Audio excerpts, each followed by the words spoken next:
Presiden terpilih Prabowo Subianto mengingatkan seluruh partai politik pendukungnya agar tidak menugaskan kader yang diusulkan menjadi menteri untuk mencari keuntungan dari anggaran negara.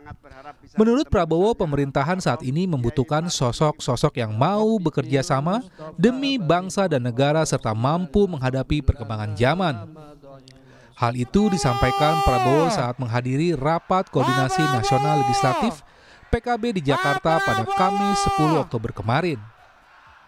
Semua ketua umum, semua perwakilan saya katakan, saudara-saudara, jangan menugaskan menteri-menteri yang saudara tunjuk di pemerintah yang akan saya pimpin, jangan saudara tugaskan untuk cari uang dari APBN, APBD.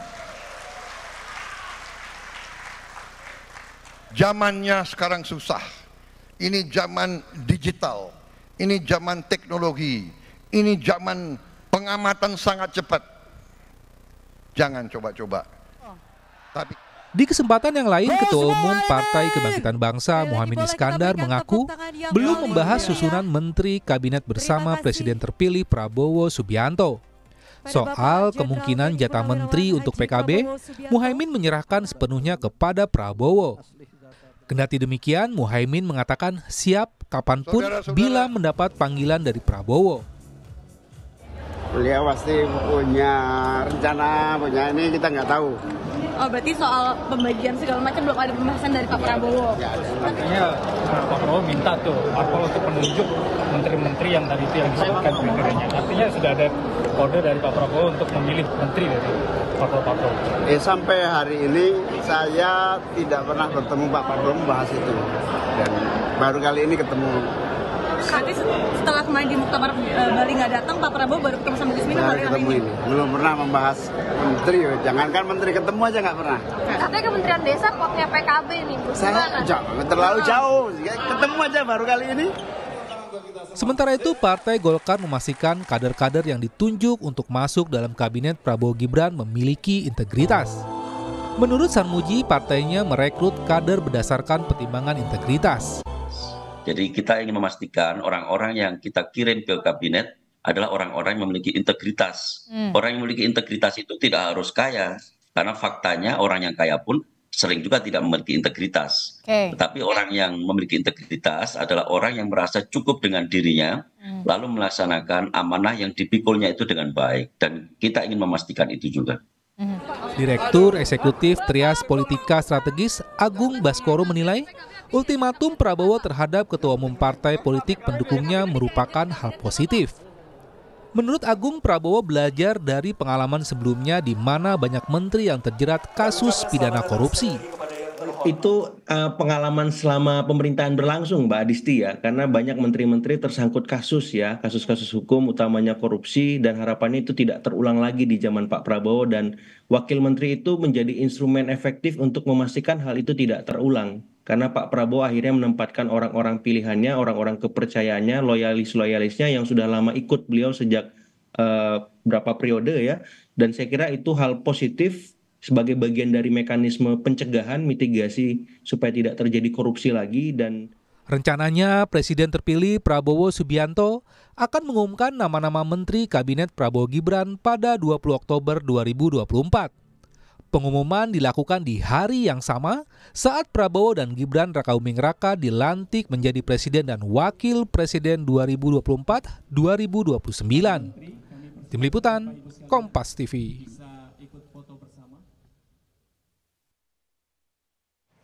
Presiden terpilih Prabowo Subianto mengingatkan seluruh partai politik pendukungnya untuk tidak menugaskan kader yang diusulkan menjadi menteri nantinya di kabinetnya mencari keuntungan dari anggaran negara. Apa maksud dari pernyataan Prabowo Subianto? Kita bahas sore hari ini bersama dengan pengamat politik Universitas Al-Azhar ada Ujang Komarudin. Selamat sore Kang Ujang, apa kabar? Selamat sore Mbak Maido, alhamdulillah baik. Oke, baik ya. Ini jadi menarik, sepertinya ada wanti-wanti atau ada juga sebenarnya yang menganggap ini sebagai ultimatum gitu dari Presiden terpilih Prabowo Subianto untuk partai politik pendukungnya tidak menyodorkan nama menteri yang bakal cari untung dari APBN. Apa maksud Prabowo? Ya, ini selaras dengan pernyataan pidato Prabowo sebelumnya dalam sebuah acara yang mengatakan bahwa pemerintahannya tidak akan korupsi. Nah, kalau sudah mengatakan seperti itu, maka kabinet-kabinet yang dibentuk atau figur-figurnya, tokoh-tokohnya, ataupun menteri yang mengisi kementerian nanti ya orang-orang betul-betul yang berintegritas. Karena kita tahu bahwa musuh bangsa ini adalah korupsi. Kenapa banyak orang yang bodoh? Kenapa kita masih miskin? Karena uang-uangnya APBN-APBD-nya dikorupsi. Oleh karena itu saya kalau boleh mengatakan ini adalah perjuangan awal ya Pak Prabowo ketika terpilih untuk meyakinkan kepada publik, kepada rakyat Indonesia bahwa pemerintahannya memang tidak mentolerir ya soal korupsi itu. Jadi selama ini salah satu lumbung ya uang adalah APBN atau APBD dan pintu masuknya adalah melalui kementerian dan lembaga. Dan kita sama-sama tahu partai politik dalam konteks tertentu kadernya yang menjadi menteri biasanya menjadi ATM bagi partai.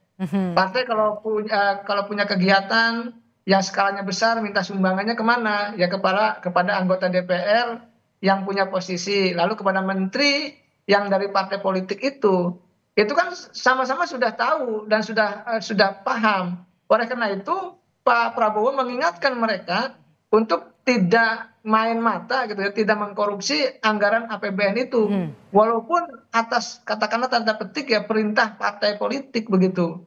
Oleh karena itu ya saya melihat inilah loyalitas dari menteri itu diuji. Apakah memang menteri yang dari partai nanti ketika direkomendasikan beneran itu kerja loyal kepada ketua umumnya gitu, atau kan loyal kepada presidennya begitu? Oke. Kang Ujang, sebelumnya kita mau juga putarkan ada video ini respons dari Ketua Harian DPP Partai Gerindra ada Sufmi Dasko Ahmad berikut ini. Berkaca dari pengalaman-pengalaman yang sudah terjadi secara spesifik dalam rangka juga komitmen Pak Prabowo terhadap penghematan dan pemberantasan korupsi, itu juga saling mengingatkan agar hal-hal tersebut tidak terjadi lagi. Karena ini kan juga kita sama-sama tahu bahwa menteri yang akan membantu Pak Prabowo dalam kabinet itu juga ada dari unsur partai politik. Nah itu tadi sama-sama kita sudah dengar ya Kang Ujang pernyataan dari Dasko. Kalau kita melihat lagi ke belakang pengalaman di kabinet pemerintahannya Pak Jokowi, ada beberapa menteri-menteri yang juga berasal dari partai politik yang akhirnya terjerat kasus korupsi. Jadi ini sebenarnya mau menunjukkan komitmen Prabowo Subianto, seluruh anggota kabinet yang berasal dari partai politik ini harus bersih. Ya, harus wajib gitu ya. Kalau nggak bersih, kalau tidak berintegritas, ya akan rusak cara pemberantasan korupsi. Katakanlah ala Pak Prabowo ya. Pak Prabowo punya komitmen, punya keinginan, punya political will untuk katakanlah memberantas korupsi. Dan saya melihat Pak Prabowo sudah tuntas ya dengan segala halnya. Oleh karena itu ya tugasnya adalah membenahi bangsa. Nah salah satu pembenahan itu harus dilakukan melalui sektor hukum, khususnya dalam konteks pemberantasan korupsi. Bagaimana misalkan Pak JK wanti-wanti kepada Pak Prabowo tegakkan hukum dengan baik. Nah di saat yang sama tentu kalau bicara soal hukum adalah dalam konteks penegakan tadi pidana korupsi. Jadi siapapun nanti yang korupsi harus disikat. Dan saya percaya dengan komitmen itu. Karena bagaimanapun muara dari semua persoalan bangsa ini adalah korupsi.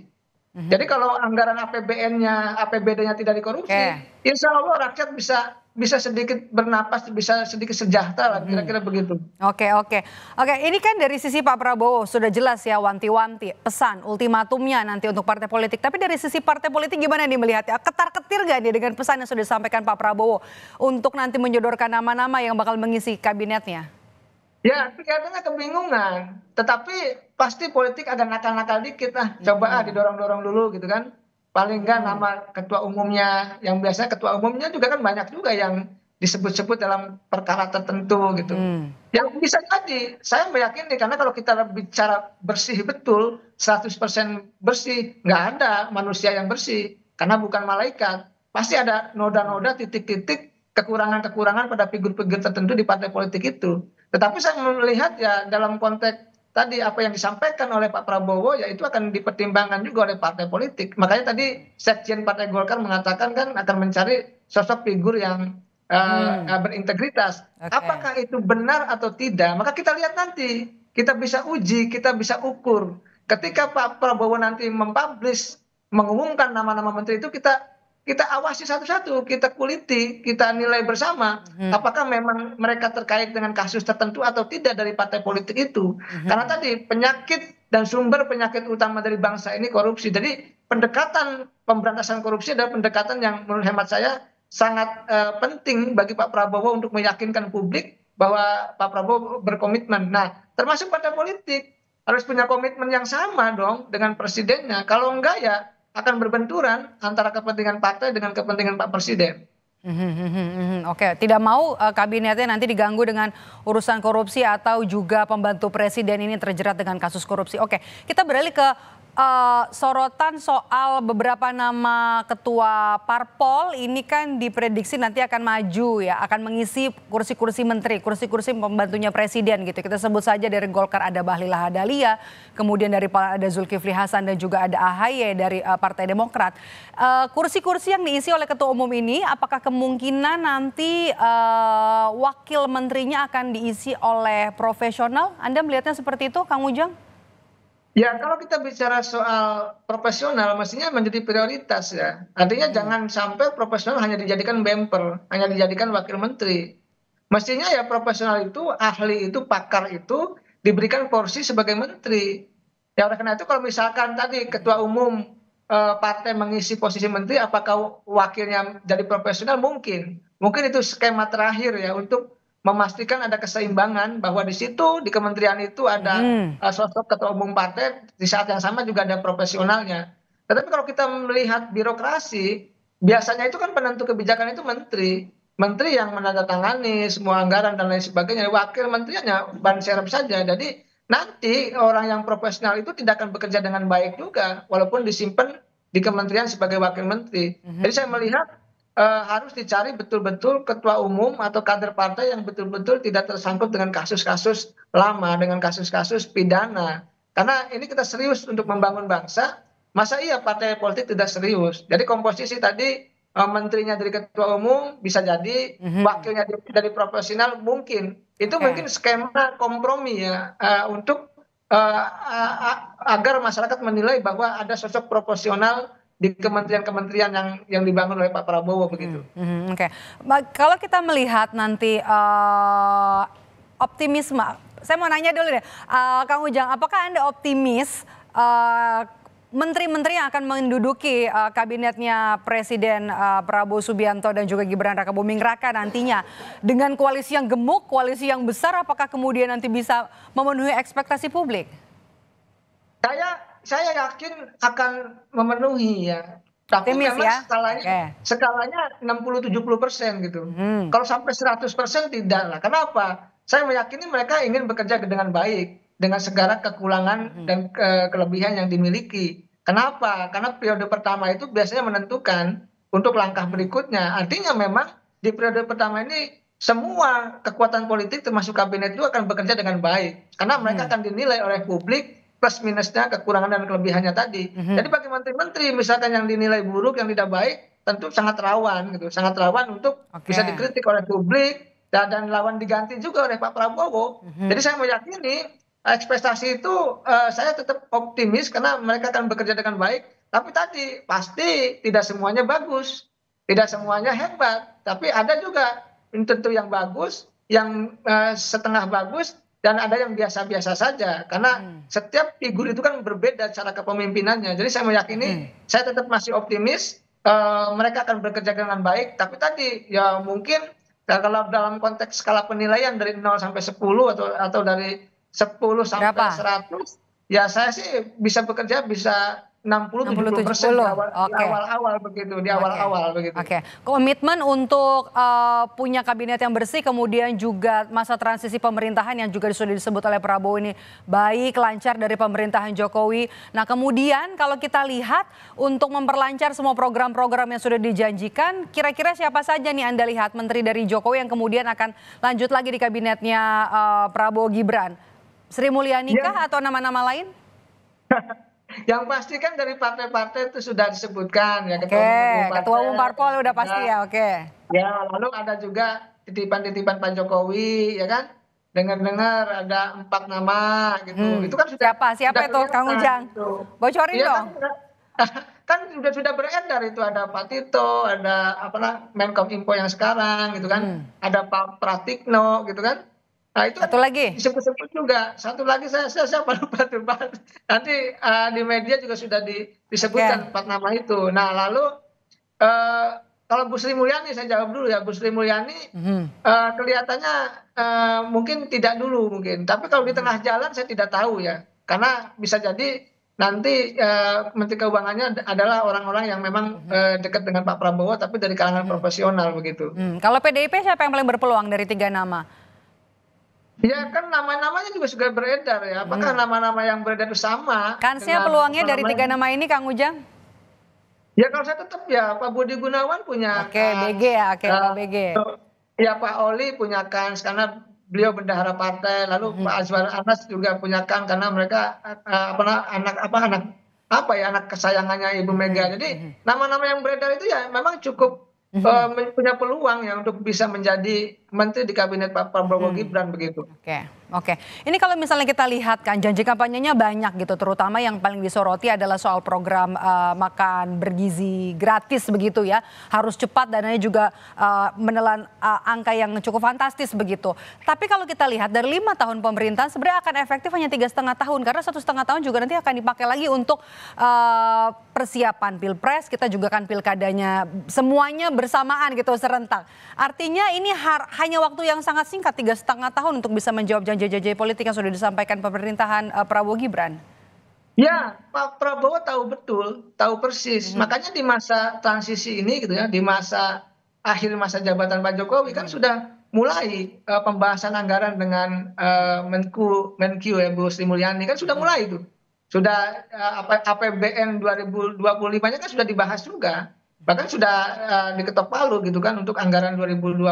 Jadi dalam konteks itu ya semua sudah dipersiapkan dari awal, tidak ketika sudah dilantik. Jadi memang di awal sudah pertemuan-pertemuan pembahasan anggaran itu sudah dibahas dengan Menteri Keuangan. Jadi dengan waktu yang singkat tersebut ya tadi tidak bisa bergerak ketika sudah dilantik saja, tapi memang bergerak sebelum dilantik di masa transisi ini sudah mulai direncanakan, didesain terkait dengan politik anggaran untuk merealisasikan program-program kampanye Prabowo Gibran. Ya itu karena janji ya harus direalisasikan.